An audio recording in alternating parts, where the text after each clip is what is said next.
Tiny business tutorial, creating a little line of little products. The primary purpose of this tutorial is to show teenagers a path towards real education with real results that bring in a fistful of dollars and open real gateways towards interesting futures that they might not have considered before. Fundamentally, this is a tutorial about creating 3D printable models and products. The text version links to all the video tutorials needed to get started. It will only sound confusing until the first couple of hours of linked tutorials and related videos. I wanted to create a very short thing that takes one from product design to company configuration and sales ideas. Let's get the confusing stuff out of the way first. FreeCAD is stable enough when used with Persa Slicer for the Ender printers, but it is best to create pads or extrusions in Inkscape. Import SVG as geometry and it will become a cube that you can then throw into a body and create a pad or extrusion out of.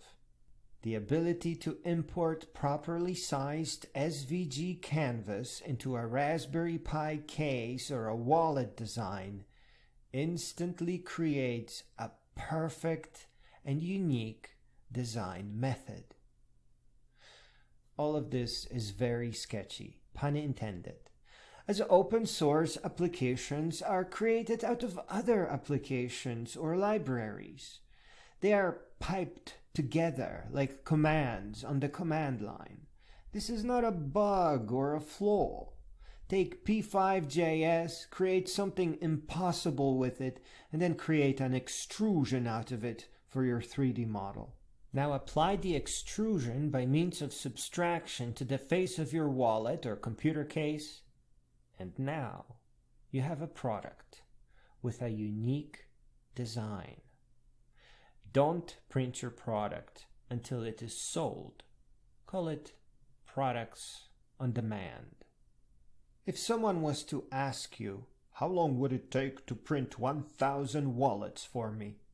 You'd say, that's the old way. We don't operate like that. We only print or CNC when a sale is made. We only keep a very small stock of components for overnight shipping. One can create scenarios where someone just made 1,000 orders, but that is not how sales work. These are sales anomalies. But if you begin getting 1,000 orders every night, then your investors will give you seed money for 100 printers for 10% of your profits. But don't invent anomalous scenarios to create new worries. Either don't advertise more than you can print, or just have someone like Shapeways as a backup.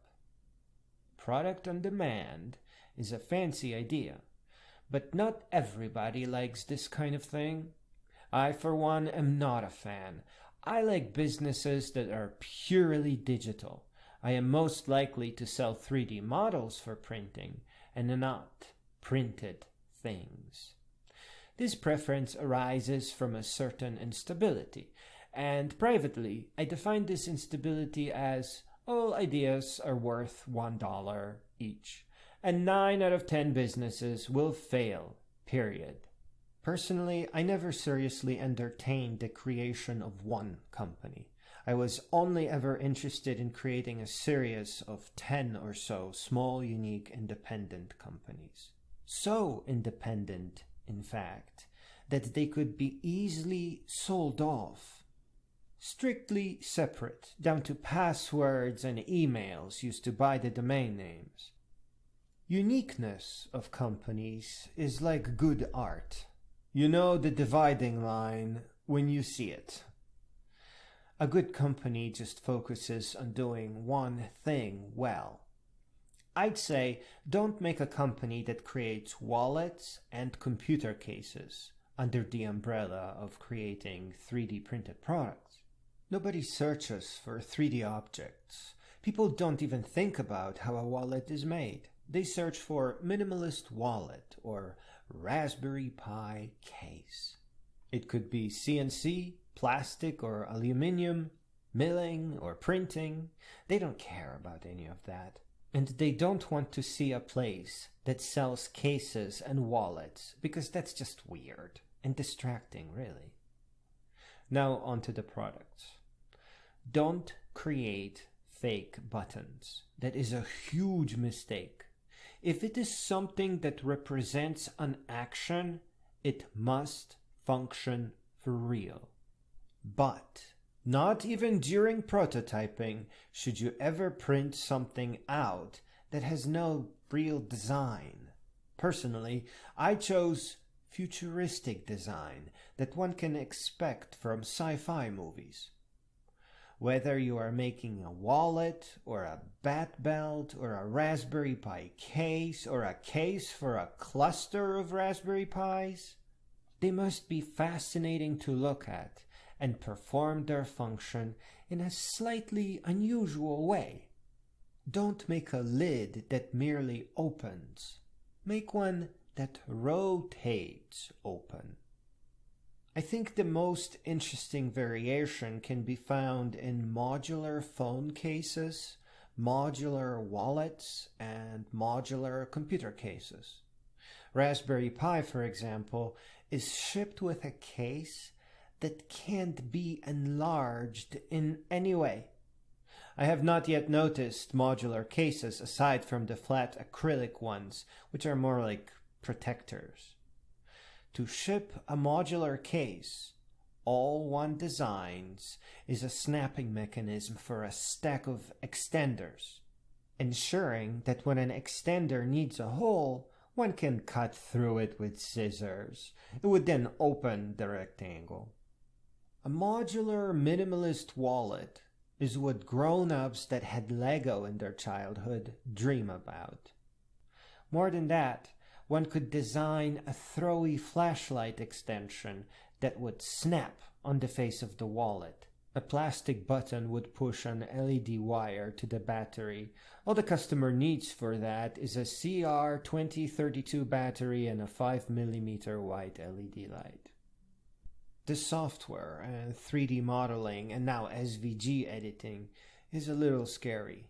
But that is because I am presenting it all at once as a whole, which is important for a text like this, to show the whole business. Ideally, 3D is something one just kind of figures out over the course of one's teenage days by just poking at some computer games and maybe some 3D editors. Or maybe in their early 20s by taking a college class, or just by going over the tutorials with helpful friends.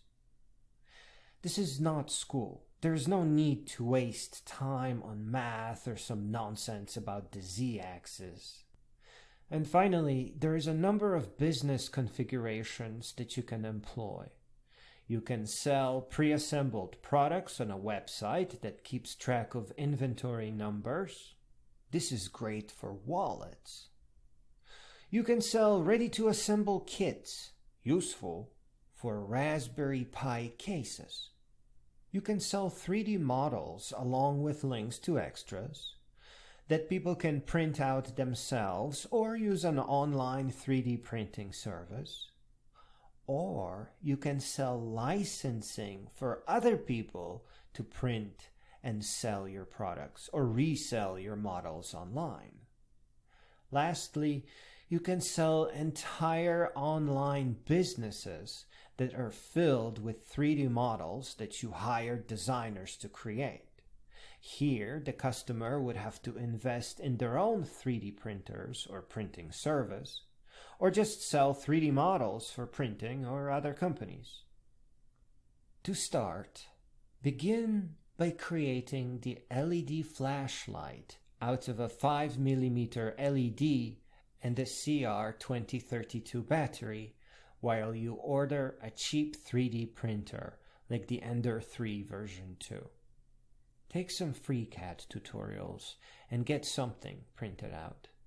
Get a feel for leveling the print bed, for what not to do in FreeCAD and what SVG does for you. And finally, use your custom little flashlight at night. Now you are an inventor, equipped with your first fully functional product that you created. A product that is sure to launch you on great many daydreams.